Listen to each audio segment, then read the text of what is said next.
तो जितना अधिक नाम जप करेगा उसे उतनी अधिक भागवतिक शक्ति प्राप्त होगी। ध्यान दीजिए, जो जितना अधिक नाम जप करेगा उसे उतनी ही अधिक भागवतिक शक्ति प्राप्त होगी। जितनी अधिक भागवतिक शक्ति प्राप्त होगी उतने अधिक निर्विकार होते जाओगे। बहुत पॉइंट की बात है। सब कहते हैं हमें ये विकार ये विकार, ये रोने की घिघियाने की जरूरत नहीं है, ताकतवर बनने की जरूरत है। ताकत है भगवान नाम जप। फिर सुनो, जो जितना अधिक नाम जप करेगा उसे उतनी अधिक भागवतिक शक्ति प्राप्त होगी। जिसकी जितनी अधिक भागवतिक आध्यात्मिक शक्ति जागृत होगी उतना ही वो निर्विकार होगा। जिस व्यक्ति को गुरुदेव ने जो मंत्र जो नाम दिया है उस एक मंत्र एक नाम को बहुत काल तक जप का अभ्यास बनाओ। ये बहुत कठिन बात है। कल भी शाम के कह रहे थे कि एकांत में किसी एक मंत्र पे रखना। इसकी चाल है, पकड़ी गई चाल। जब मंत्र में लगे तब पद की बात कर रहा है, पद चलाओ। जब पद में लगे तो नाम की बात कर रहा है, नाम चलाओ। जब नाम में लग गए तो कहता मंत्र चलाओ। इसकी बात मत सुनो। एक जगह पकड़ लिया, अब नाम चल पड़ा। अपने लोगों का जैसे अब नाम चल पड़ा तो पवित्र है अपवित्र है मंत्र में नहीं पहुंचेंगे, सीधे नाम में लगे हुए। अब अचानक मंत्र चलने लगा, अब मंत्र पे पूरी एकाग्रता हो गई।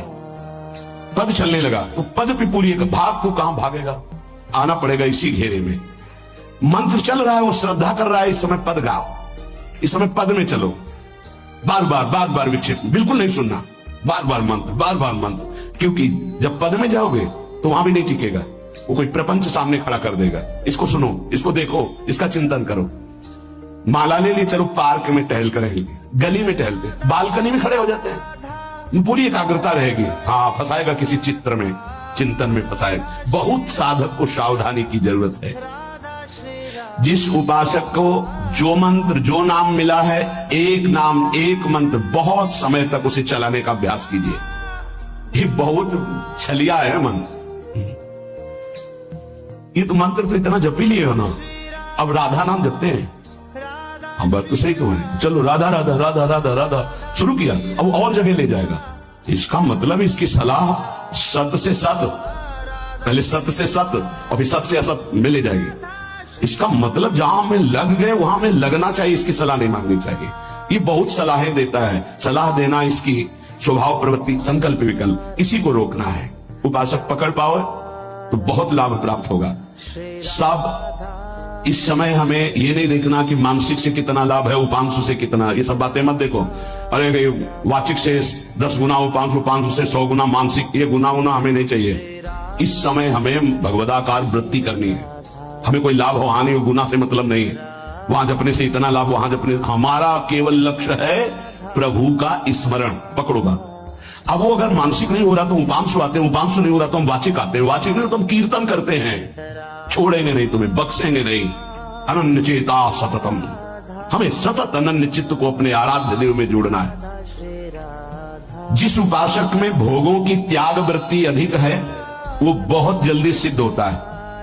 पकड़ो, जो पुरुषार्थ तो करता है पर साथ में भोगों को भी भोगता है, उसकी आसक्ति भजन में नहीं हो पाती, वो आगे नहीं बढ़ पाएगा जब तक वो अपनी वृत्ति को सुधारेगा नहीं।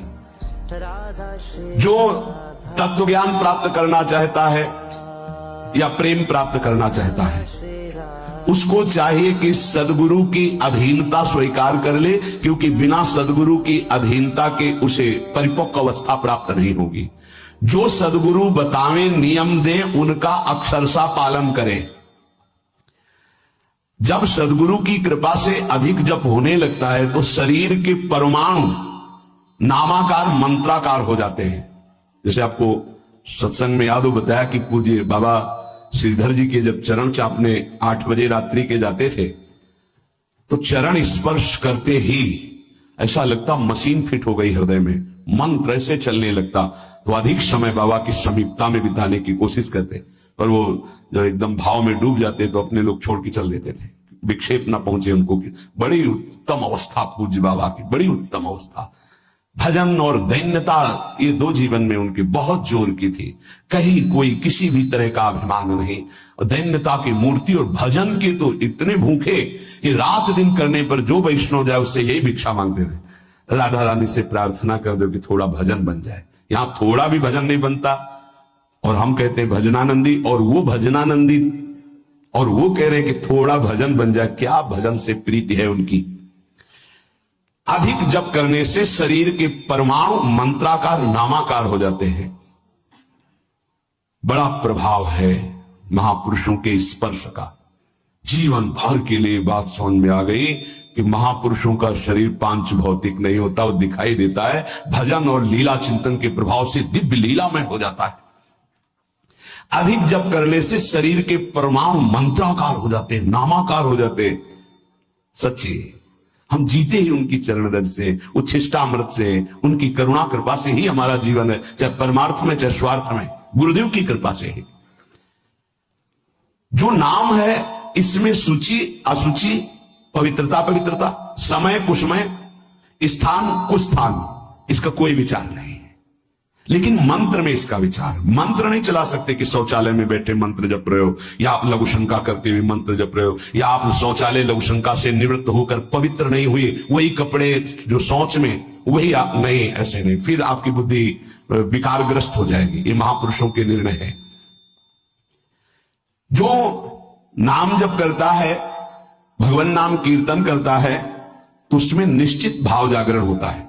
पर हमारी प्रार्थना है, निवेदन है, पूज्य बाबा कह रहे, असलियत में जब तक तुम्हारे अंदर कोई भाव तुम्हें बेशुद्ध ना कर दे तब तक कोई नाटक मत करना। अरे बड़े भावुक है भाई, ऐसे से ऐसा रोना, चिल्लाना, बेसुरा बोलना, नाचना, गिर पड़ना, मूर्छित हो जाना, असलियत में ये सब भाव आते हैं। जब अधिक नाम जप नाम कीर्तन, तो ये सब जागृत होता है। अगर ईमानदारी से जागृत नहीं है तो कोई इस भाव का नाटक न करे, बाबा करे, नहीं तो दम रोग लग जाएगा आपके भजन में और वो आपको पतित कर देगा। अत्यंत बड़े हुए भाव के आवेश में जब आपको स्मृति ना रहे तो दूसरी बात, नहीं आप कभी ऐसे भावों का प्रादुर्भाव दिखावा ना करें, नहीं तो दम लग जाएगा। भाई मैं तुमसे बहुत एकांतिक बात कहता हूं कि एक आदमी ध्यान करे और एक आदमी नाम जप नाम कीर्तन करे तो थोड़े समय में तुम देख लेना कि नाम जापक और नाम कीर्तन करने वाले की आध्यात्मिक उन्नति कितनी जोर की हुई है। पूज्य बाबा साक्षात ब्रह्म है।